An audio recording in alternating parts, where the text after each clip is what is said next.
जय हिंद साथियों, नमस्कार। कैसे हैं आप सभी? स्वागत है आपका अपने परिवार में। और आज हम बात करने जा रहे हैं, बच्चों के न्याय की बात करेंगे, बच्चों के हक की बात करेंगे।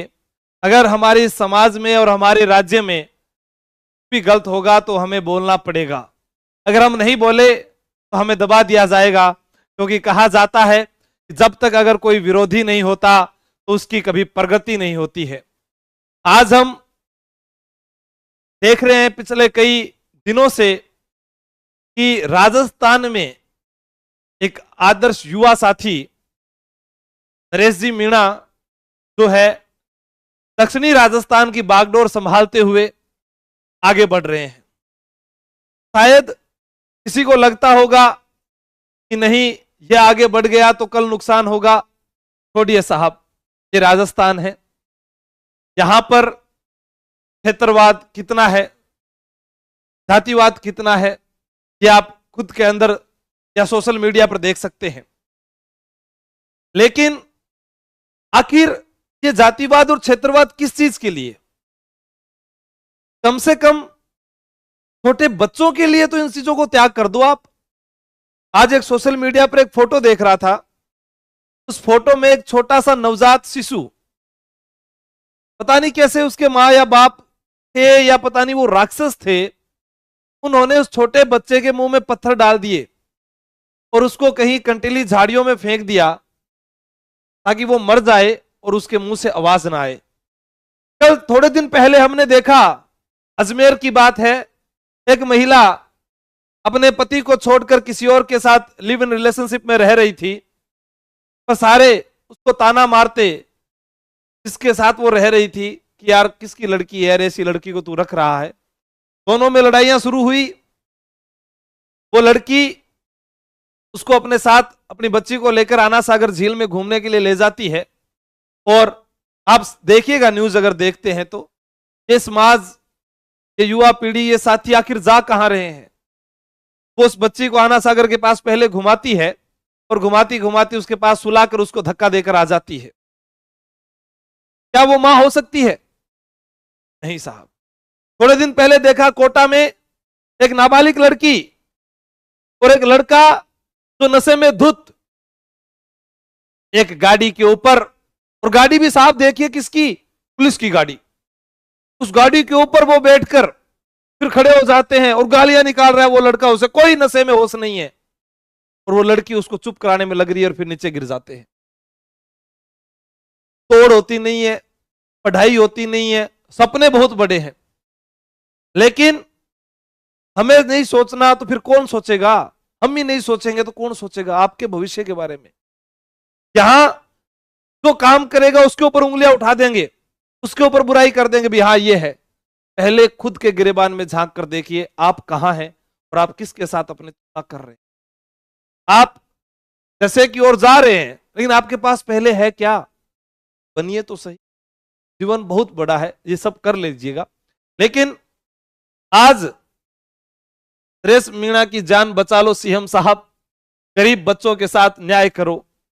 ये राजस्थान है, और इस राजस्थान में आपने देखा कि उदयपुर के अंदर एक हत्याकांड हुआ, तब बात आ गई हिंदू और मुसलमान की, और वहां पर कितने रुपए दिए गए, कितने नौकरी के आश्वासन दिए गए, और कितनी बड़ी बात हुई। वो पूरे देश ने उसको देखा, पूरा देश देख रहा है उस बात को।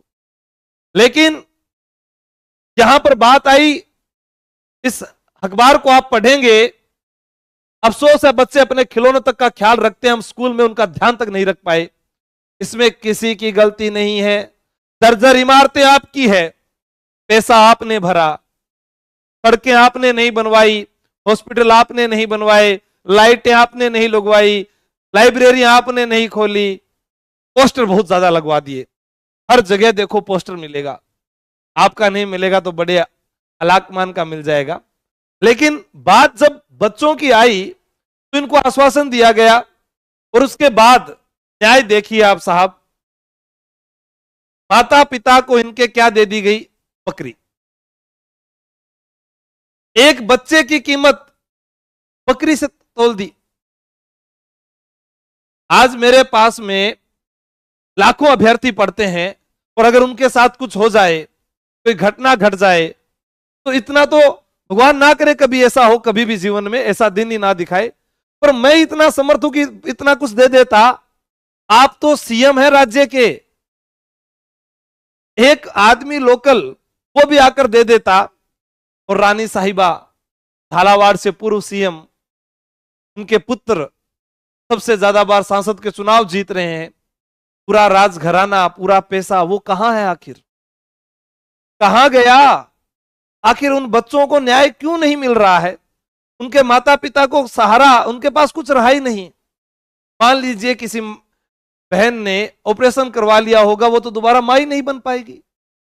अब आप सोचिए कि उनके जीवन का सहारा कौन है?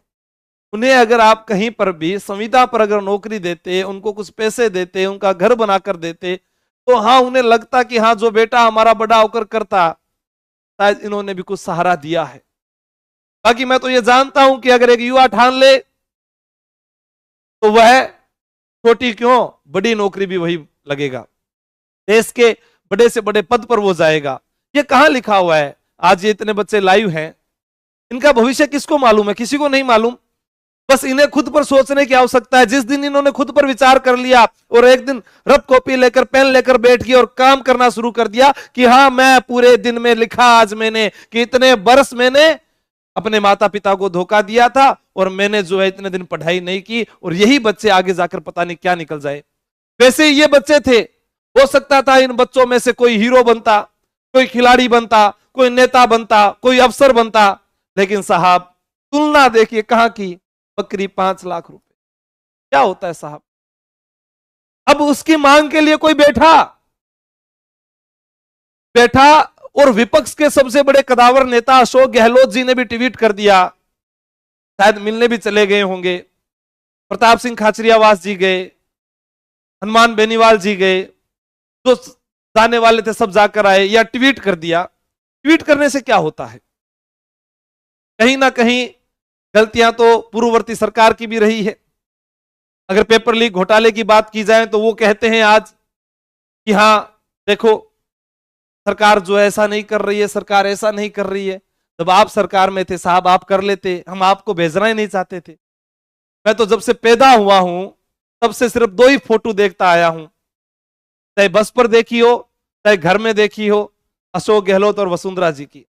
मुझे तो पता ही नहीं था कि कोई दूसरा सीएम भी होता है क्या। शायद मेरे बाद में जो जन्मे होंगे उन्होंने भी इन्हीं को देखा होगा।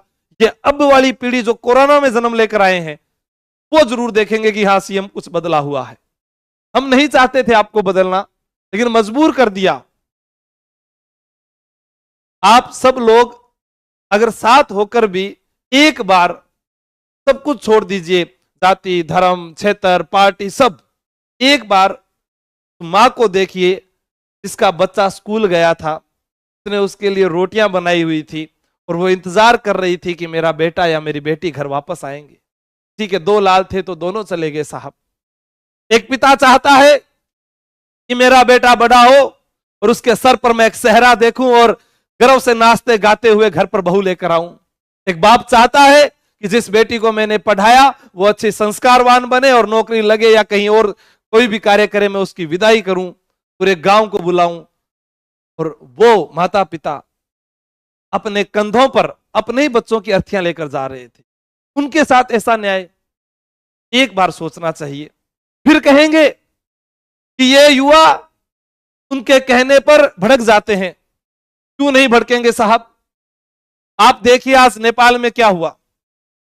ऐसा हमारे नहीं होगा कभी भी, लेकिन किसी क्षेत्र में तो हो सकता है। क्यों हो सकता है?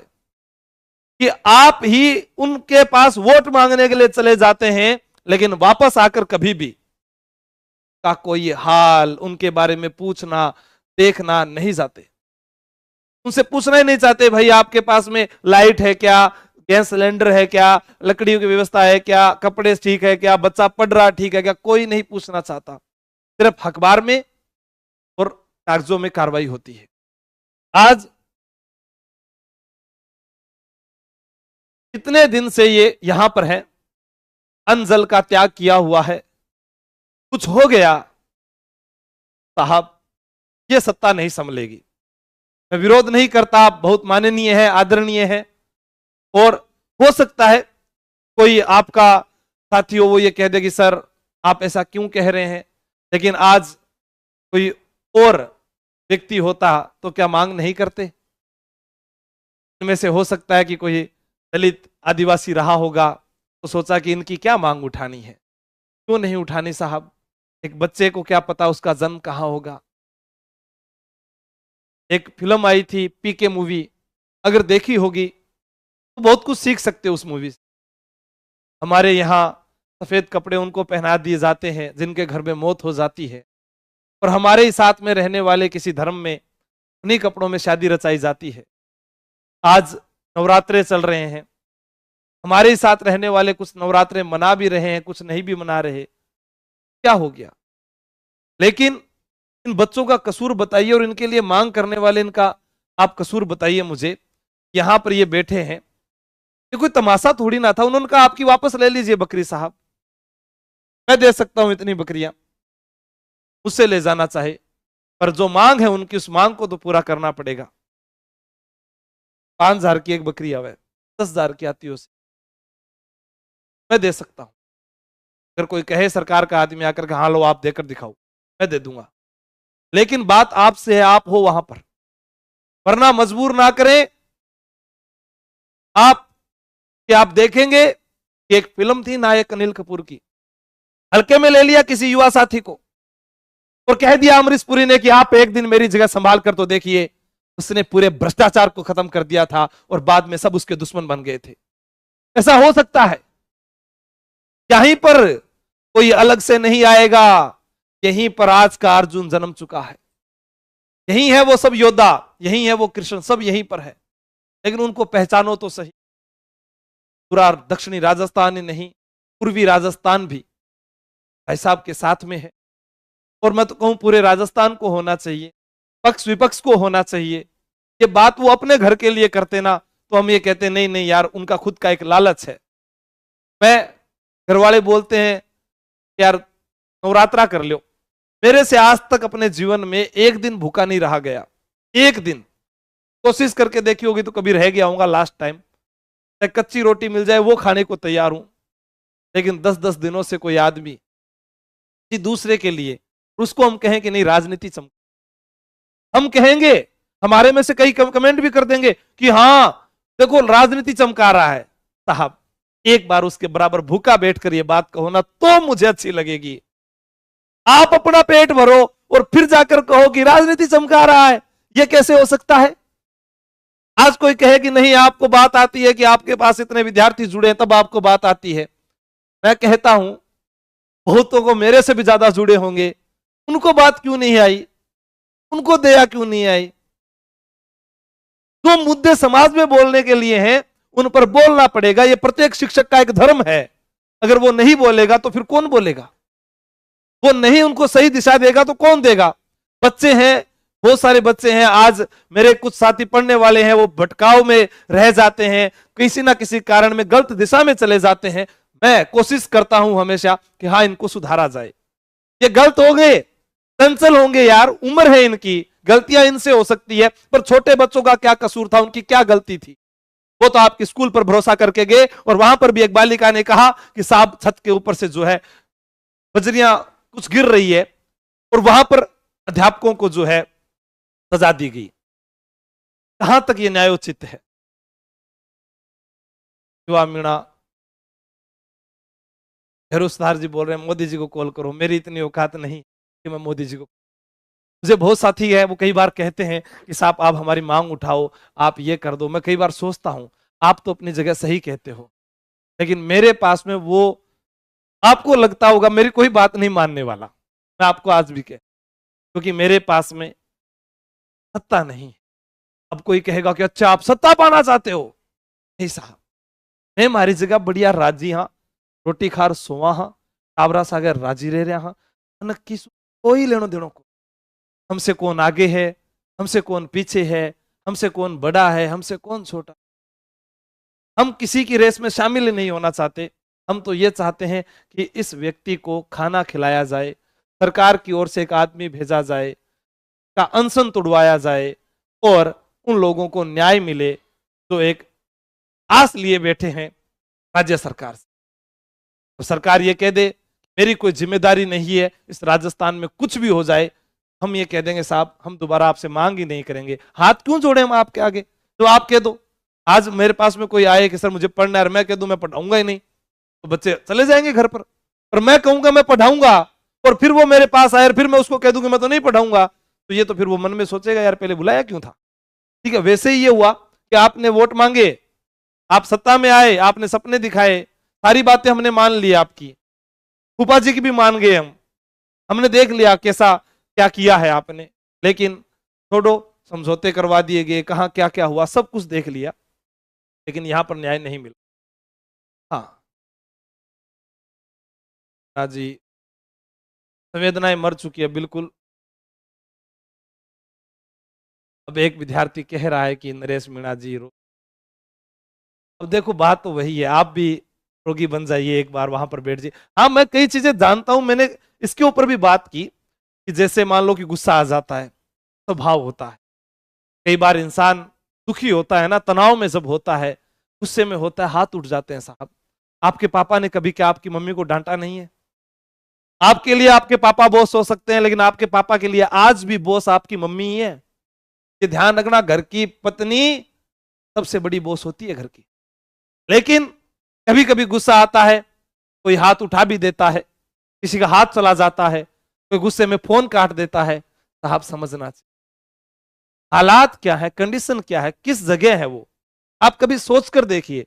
मान लीजिए आज मेरा जन्मदिन है और मुझे कोई केक खिलाने के लिए आया, वो खुशी से आया होगा तो सर केक खा लो, दूसरा भी आया केक खा लो, तीसरा भी आया, आखिर 500 बच्चे आगे मैं कितना केक खाऊंगा, लास्ट में मैं क्या कहूंगा, साइड में रख दे इस केक को, नहीं खाना मुझे। वहां पर इंसान थोड़ा सा दुखी हो जाता। ऐसे ही अभी कुछ बच्चे हैं जिनके नंबर कम आते हैं, तो मैं कह दूं कम नंबर वालों का सिलेक्शन हो जाएगा, वो बहुत खुश हो, जबकि मैं उनको कह दूं नहीं यार देखो 25 लाख में से 21 लाख ने पेपर दिया है, 50,000 सरकार लेगी, बाकी तो कुछ फेल होंगे। अब इस चीज को कोई स्वीकार नहीं करेगा, वो कहेगा नहीं सर आपने ऐसे कैसे बोल दिया। मैं फिर भी कहूंगा कोई बात नहीं, 2 दिन है, मुझे 2-4 बातें कह दे, तेरा मन शांत हो जाएगा, तू वापस समझेगा, तू वापस मेरे से पढ़ेगा, मैं मानूंगा कि हाँ यार ये मेहनत, ये आपको देखना है। ठीक है, हाँ हनुमान बेनीवाल जी ने साथ दिया है, बिल्कुल अच्छा साथ दिया है इनका। आप सब लोगों को भी सपोर्ट करना चाहिए। आप सब लोग सोशल मीडिया ट्विटर सब कुछ चलाते हैं, एक बार कहें कि साहब समय निकालिए, आपकी पार्टी से किसी ने भेजिए, किसी की जान को बचाया जाए। जितेंद्र मीणा कह रहे हैं आप भी नरेश जी से मिलाओ, मेरी कोई पहचान ही नहीं है, मैं क्या मिलकर आऊं, आप मुझे बताओ। मैं तो चला जाऊंगा, मेरे कहने पर अगर वो अनशन तोड़ दे तो भी चला जाऊं, आप किसी भी उनके साथी को फोन करके बुला दीजिए। हाँ आप आंसू सर आपने कह दिया तो अभी अनशन तोड़ देंगे, अभी चला जाऊंगा, पैदल चला जाऊंगा यहाँ से एसएमएस तक, कोई ज्यादा दूर नहीं है। ठीक है, लेकिन मेरी बात नहीं मानेंगे ना, वो बात तब मानेंगे जब उनको न्याय मिलेगा। बात है न्याय की, बात ये नहीं है वो तैयार है, लेकिन उनको कुछ मिले तो सही। वो अपने लिए कर रहे हैं क्या? वो अपने बच्चों के लिए कर रहे हैं यार, के लिए नहीं करेंगे तो किसके लिए करेंगे?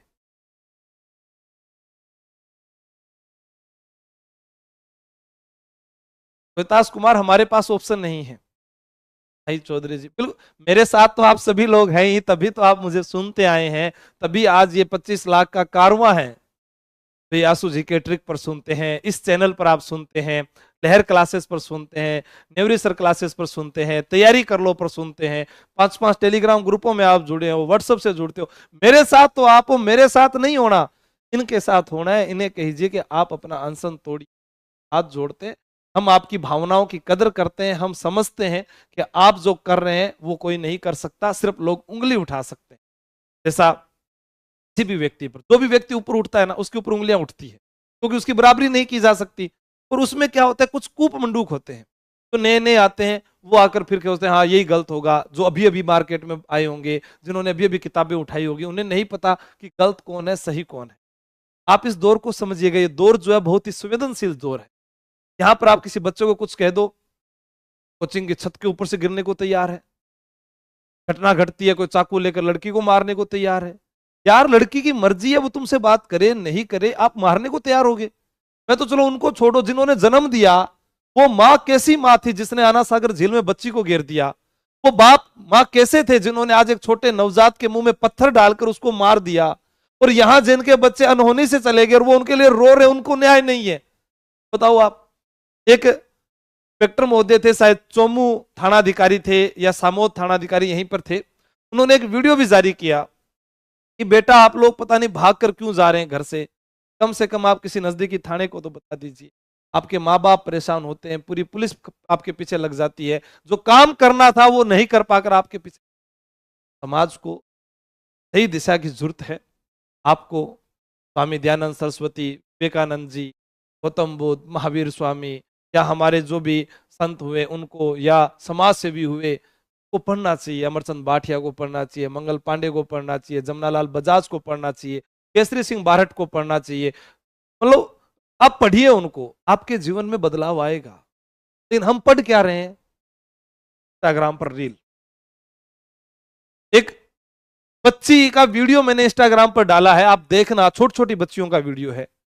वो अपने माता पिता से कह रही है, पापा हमें आप बचपन में मोबाइल देकर चुप ना कराएं, वरना बुढ़ापे में जब आप हमें पुकारेंगे तो हमें आपकी ममता का एहसास नहीं होगा।